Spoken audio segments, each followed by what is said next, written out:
Hey, thanks for watching this Wednesday. I'm Carl Azus for CNN Student News. Yesterday we told you about the sudden death of U.S. Supreme Court Justice Antonin Scalia and said there was a political battle brewing over his replacement. Today we're explaining why. First, the Constitution. It says the President nominates justices to the Supreme Court with the advice and consent of the Senate. What that means is that the Senate has the power to confirm or reject whoever the President nominates. Now the plot thickens. The President is a Democrat. The Senate's controlled by Republicans. And while the President and congressional Democrats want Scalia's successor nominated and confirmed this year, Republicans want to wait until after a new president is sworn in to move forward with Supreme Court nominees. Why this tension? There's a political split in the Supreme Court. Until Justice Scalia's death, 5 of the High Court's members were nominated by Republican presidents. 4 were nominated by Democratic presidents.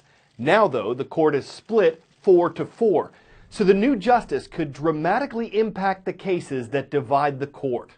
Federal judges, including Supreme Court justices, serve for life. That's why presidents regard these judicial appointments as such an important way to extend their own legacies. The Constitution does not set out a resume that a Supreme Court justice has to have. There's no requirement in the Constitution that a Supreme Court justice even be a lawyer. But traditionally, presidents have nominated impeccably qualified sitting judges. Both presidents and senators like to say that the confirmation process is all about qualifications. But it's really also about politics. Virtually every important issue in American politics and even American life winds up in front of the Supreme Court.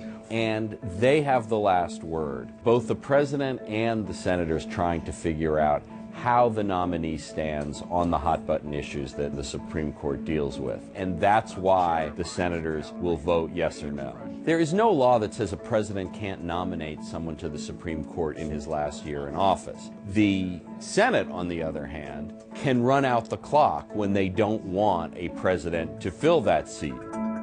The Supreme Court is designed to operate with 9 justices. What makes Justice Scalia's death so unusual in Supreme Court history is that most justices announce that they plan to retire and then a president nominates their successor. So there is no vacancy at any point in the Supreme Court. With 8 justices, there are possibilities for tie votes, which can create a significant amount of confusion in the law. Whenever you hear about oil, the word OPEC isn't far behind. OPEC stands for the Organization of Petroleum Exporting Countries.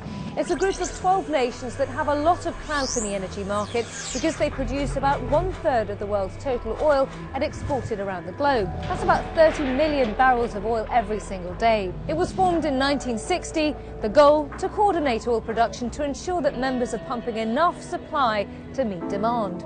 If all 12 countries play by the rules, it can help to regulate and stabilize global oil prices. But there are also plenty of major oil-producing nations that are not part of the OPEC club, including the United States, Canada, Mexico and Russia.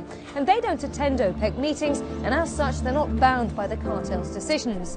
And as these nations have increased their production over the past few years, OPEC's influence in the market has plunged. There's now an excess of oil supply which has pushed down prices significantly. The price drop has caused political problems in some OPEC countries that rely on oil sales heavily to fund their governments. OPEC does not want to lose that influence. That's partly why it continues producing oil at a record rate, even as global oil prices stay very low. Yesterday there was a meeting between OPEC member Saudi Arabia and non-member Russia. They were looking at ways to work together to help reduce the world's oversupply of crude oil and raise the price of it. The agreement they reached was to freeze their oil production levels where they are, not increase them, not decrease them. And because that's not expected to have much impact on the world's oil supply, international prices dropped again yesterday. The one and only place our producers look for your roll call requests, each day's transcript page at cnnstudentnews.com. On yesterday's transcript, we heard from the Tigers, the Mitchell Junior Senior High School Tigers. They're in Mitchell, Nebraska. And the Bobcats are here too. Sahuarita Intermediate School is watching. You'll find it in Sahuarita, Arizona. And from Germany, we welcome our friends at Netzeberg Middle School. It's in the community of Netzeberg. The British Airline Pilots Association says laser pointers should be classified as offensive weapons. Why? On a flight from London to New York earlier this week, a laser pointer was aimed at a Virgin Atlantic passenger plane. A pilot said he wasn't feeling well afterward, and the plane returned to the UK. No serious injuries were reported, but a British Airways pilot did have his eyesight damaged last year when a military-strength laser shined into the cockpit of his plane. It's a problem that's increasing in the U.S., too. Shining a laser at an aircraft is a federal crime. The number of incidents have dramatically increased over the years.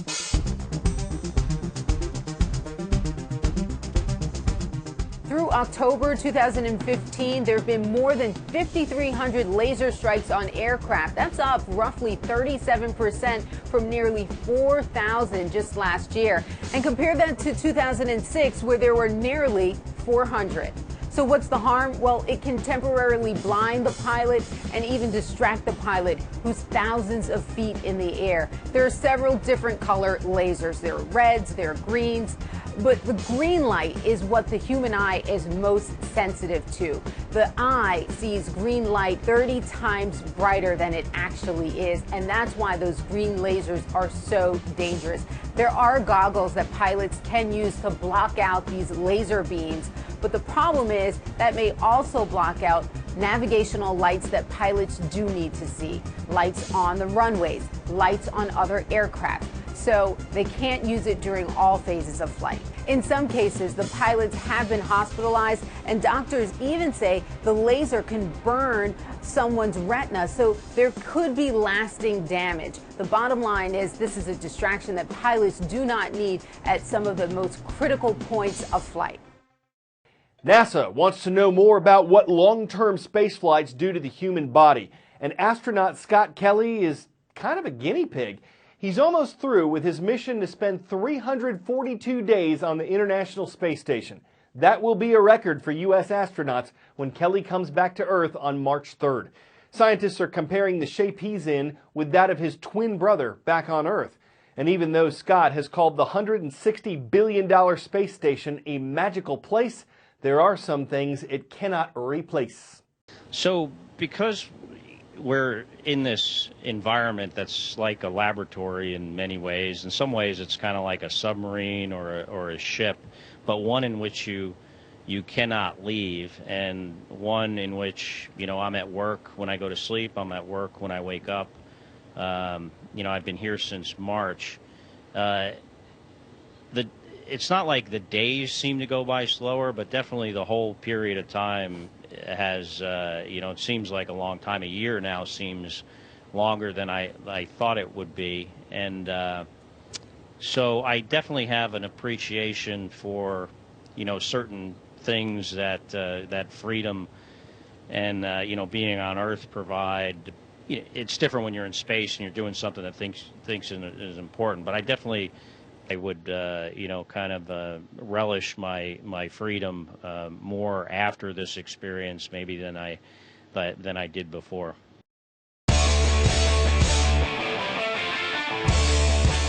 A shelter dog in Florida literally danced her way to a new home recently. What you doing? Oh, you know, just standing up to get down. This is Ginger. She was named for Ginger Rogers, and if you know who that was, you can see why. The one-year-old dog was found on a street corner in Orlando. A shelter volunteer recorded her dance video last Wednesday. It immediately went viral, and Ginger was adopted last Thursday. There's a lot her new family can learn from their dog-determined pet. Don't let your circumstances keep you down. Hold your head high. With the right attitude, anything is possible. The best part is she can teach them how to doggy. I'm Carl Azus for CNN Student News.